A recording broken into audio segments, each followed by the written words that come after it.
Okay, so we're doing 5.4 today. I'm going to split this video into two, one page per video. So just to review a little bit, we've talked about principal angle and related acute angle. So our primary angle would be the angle that's created by the terminal arm that goes to the point, xy. So that's our primary angle. And we have the related acute angle, which is the distance to the angular distance, I guess. How many degrees is it to the x-axis? Oops. Clean this up. We got that funny looking B over there. Okay, so our related acute angle and our principal angle.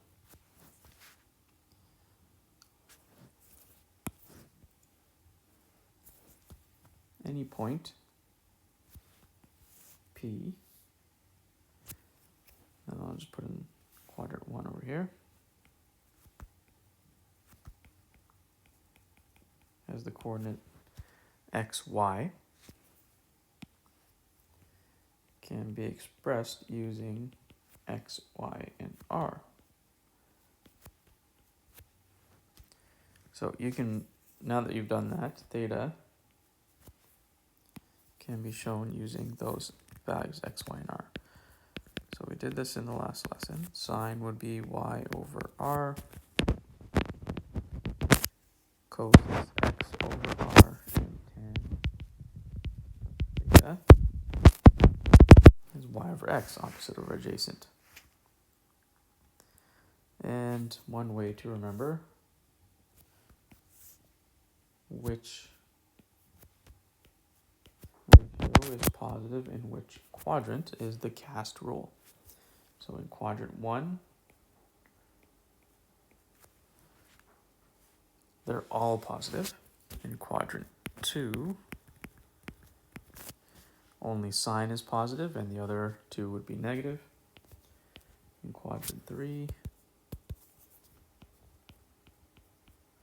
only tan is negative. And in quadrant 4, only cos is negative. Only cos is positive. And the other ones are negative. So that's the cast rule. So example 1. Use the related acute angle to state an equivalent expression. So if the angle is 140, that takes us to the second quadrant.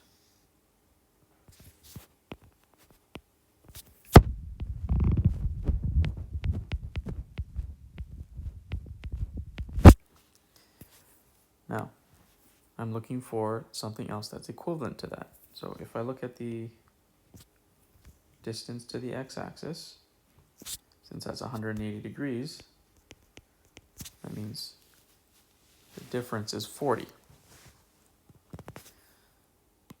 And now I think about my cast rule, and I remember that the ratios of all these angles that are corresponding would be the same. So the sine of 140 would have the same ratio as the sine of 40. I just have to think about the sign. So whether it's positive or negative. In quadrant 1, they're all positive. In quadrant 2, only sine is positive. So that means these two angles, if I take the sine of them both, they're both positive. So this statement is true. The sine of 140 is equal to the sine of 40. If you type it into your calculator, you'll see that that's true. Now let's think about the cos of 200. That takes me to the third quadrant.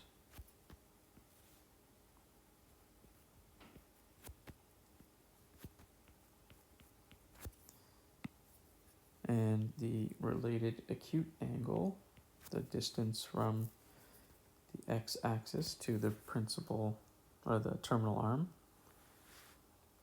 is 20. So the cos of 200 degrees is going to be equal to the cos of 20. The ratio is the same. Now we just have to think about whether it's going to be positive or negative. So 20 degrees is in the first quadrant. So obviously that's positive because they're all positive there. But in the third quadrant, where this angle is, cos is negative because only tan is positive there. So if cos is negative, the ratio of that is negative, it's the negative version of cos of 20. So it's not a negative version, it's the negative of cos of 20. So if you take on your calculator the cos of 20, you write that down, and you find the cos of 200, what you'll find is that it's the same number. It's just that when you typed in the cos of 200, it's the negative ratio. So the same number, just negative. So 310 takes us to the fourth quadrant.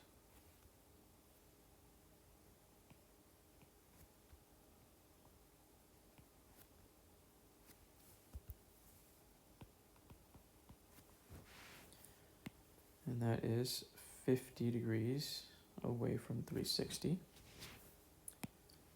So the tan of 310, again, is going to have the same number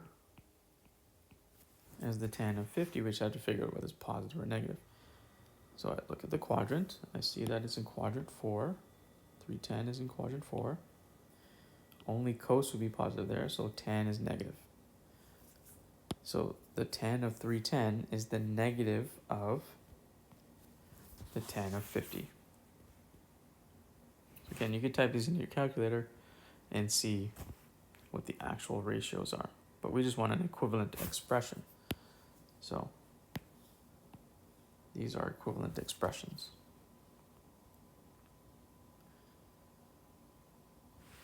Okay, so each point lies on the terminal arm of angle theta in standard position. Determine the primary trig ratio, so sine, cosine, tan, and what is the angle. So the point is 6, 8. So x and y are both positive, which is quadrant. So I'm not making a scale or anything, it's in the first quadrant. So this creates a right angle triangle, where that's y, or 8. This is x, or 6. And I need to now figure out what r is equal to. So we use Pythagorean theorem, or the equation of a circle, to figure that out.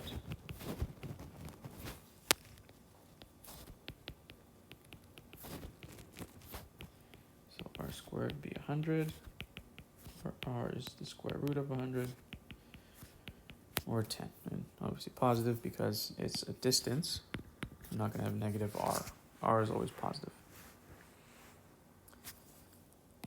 So now that we know what x, y, and r are, we can determine sine, cosine, tan of all of it. So theta is here. So sine theta would be 8 over 10, or reduced 4 over 5. Cos of theta is 6 over 10, or 3 over 5. Tan of theta will be 8 over 6, or 4 over 3. Now I want to figure out what the angle is. I can use sine, cos, or tan, doesn't matter which one. In the question, they told me that, different question. Anyways, I can use any one. So sine, cos, or tan. So I don't know, I'll use sine, I guess. So I'm using arc sine.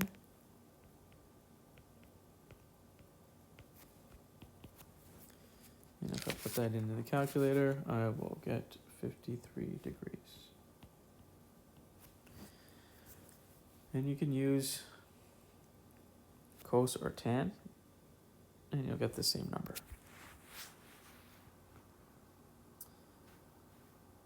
Okay, so now if I have a negative value of x, that puts me in the second quadrant because negative 7, 4 would be there somewhere.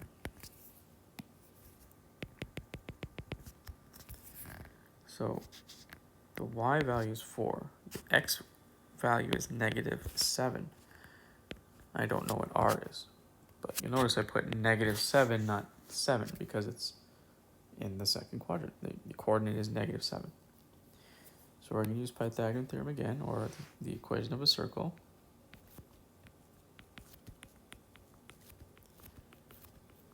To determine r. But I'm going to leave it as a exact value.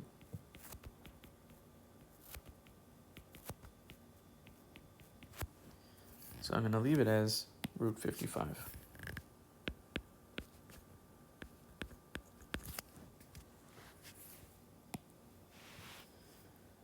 So sine theta, oops, I didn't actually say what theta was. So that obtuse angle, the angle that's greater than 90, is theta, but we're using the values from the related acute angle, or that triangle that's created, to find theta. So sine is opposite over hypotenuse, so 4 over root 55. But remember, for some reason, we don't like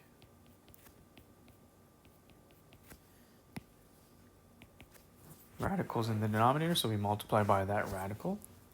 So it'll be 4 times root 55 over 55. Cos. It's negative 7 over root 55. And we do the same thing.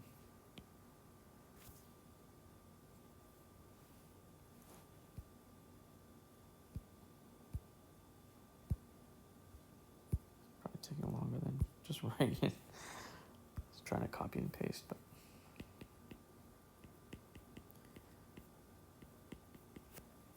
okay. Which is equal to negative 7 root 55 over 55. And tan of theta is negative 4 over 7. And remembering the cast rule, we see that sine is positive, but both cos and tan are negative. It's in the second quadrant, so that makes sense, because only sine is positive there. So now I'm going to use, say, tan to figure out what that angle is. So I'm going to say theta is -1, -4 over 7. And your calculator might, depending on your calculator, might tell you this, negative 30 degrees. So what negative 30 degrees means is you're going backwards from 360. Because positive direction means you go from 0 in this direction. So if it's negative, it's going the opposite direction, which means I'll end up at 330. But that also doesn't make sense because it's in the fourth quadrant, where we are looking for the second quadrant. So what this negative 30 is telling us is our related acute angle. So you have to know what quadrant you're supposed to be looking for. Your calculator doesn't know which quadrant you're looking at. It just tells you an angle, and you have to interpret it. So if it tells us negative 30, that means that our related acute angle is 30 degrees, and since it's in the second quadrant, that means I'm going to take 180 and subtract the related acute angle to get 150. Okay, so there are two angles that are related to every ratio. Your calculator doesn't know which one you're referring to. So it tells you one of them. You got to figure out the other. So 330, the tan of 330 has the same ratio as the tan of 150. The tan of 330 degrees is -4/7. Okay? So I'm going to end this video here, and part 2 will be in the next one.